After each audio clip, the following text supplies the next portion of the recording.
X marks the spot, 171st annual PTBO exhibition. Now, the beauty of agriculture, as PTBO Agricultural Society President knows, Ryan Moore, we're always advancing, right? There's always these advancements and technological advancements. Can you imagine farming crickets? I can't, but they do. Are you serious? Yes. In our region? Mm-hmm. In our community? 10 minutes away. What's it called? Entomo Farms? Can we go there? You can. Let's go. Darren Golden, the future of food. Why crickets? Crickets are relatively easy to farm and they are incredibly nutritious. Okay, define nutritious. We're talking these are for human consumption. When I heard that you were doing cricket farming and the future of food, I thought you'd found a more sustainable way to feed livestock. Well, crickets can be used for livestock, but nutritionally they're basically the perfect food for humans. They've got all the protein we need, they've got lots of good fat, they've got lots of vitamins, lots of minerals, and really, really healthy fibers. So the mental hurdle for a lot of people to get over the premise that they're eating an insect, how's that been? You know, it's been pretty easy. We always say we're not looking to convert everybody because we couldn't farm enough for everybody, and our primary product is a powder. So lots of people do have a hard time eating a whole insect. They recognize as an insect, but once you turn it into a powder and you can use that as an ingredient in almost any food, people are much more open-minded and willing to try it. So is cricket farming a solution to the food crisis, the world food crisis? It absolutely is. Insects in general are going to be a solution. Crickets is part of that solution, but crickets use about 100 times less water than cattle to create the same amount of protein, and they use about 1/10 of the grain feed as cattle do to create the same amount of protein. So just switching half of the world's cattle to crickets would be enough protein to feed all the starving people in the world. Wow. Are you working with other countries around the world to help? We supply our protein to countries around the world, and there's a really cool project we're doing in the Democratic Republic of Congo with an organization called Farms for Orphans. And so we're helping them develop technology for setting up small cricket farms in the orphanages to help feed the starving children. What's your relationship with livestock farmers?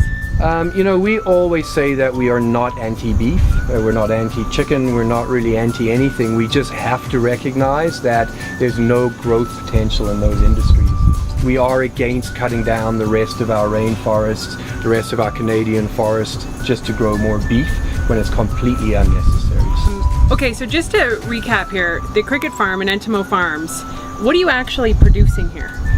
At this building here, this is the farming. So right here we lay the eggs, we raise the crickets, and we harvest the crickets. They go from here to our processing facility where they're rinsed, roasted, and ground into a powder. And the powder is used for what? It can be used for anything. We have lots of customers that are producing protein bars out of it. We have a customer producing chips. We have a customer that makes like a bodybuilding protein supplement. And lots of people just buy the powder and incorporate it into all of their baking and cooking at home. So it's incredibly versatile. You can do almost anything with it. All right, so this is a tub of cricket eggs. There's hundreds of thousands of eggs in here, and if you look closely, each little tiny white speck is a cricket egg. How many cricket eggs are in here? We would estimate this tub has a couple of 100,000 eggs in it. And each cricket lays how many eggs? Each cricket is going to lay between 600 and 800 eggs. How many different species of crickets do you farm here? We farm just one species of cricket. Where is it from? It's from the southern US. So it's a tropical cricket. It's not a Canadian native, but it cannot survive Canadian winters. So it's not considered a pest threat. From here, what happens? So from here, after about 10 days of incubation, the eggs start to hatch. And then once they start hatching, we shake them out, we take them into our nursery.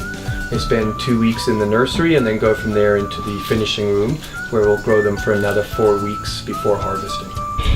The PTBO X, August 4th to 7th, Entomo Farms will be there. Absolutely. What can people experience or expect from your setup there? We'll have some samples of whole crickets and whole mealworms for people to try. We might have some baked goods there as well, where we've incorporated the powder into some easy to take baked goods. And of course we'll have our products for people to buy. Here we have some delicious honey mustard flavored crickets.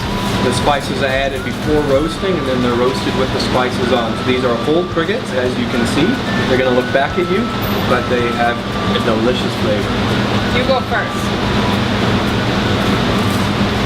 Wow, I gave you a lot. You've done that before. You're not even making like a menacing face. No, it's once you've trained your brain that it's food, it's delicious. Okay, they actually taste like really good crackers. I have to admit it. Good. They're really good, actually. Thank you very much. So much to see, so much to learn. Do it all in person here, August 4th to 7th. X marks the spot. Full listing and information. At PTBOx.ca. All the information you need is there. It's all there. I'll see you there. See you there. I'll see you there.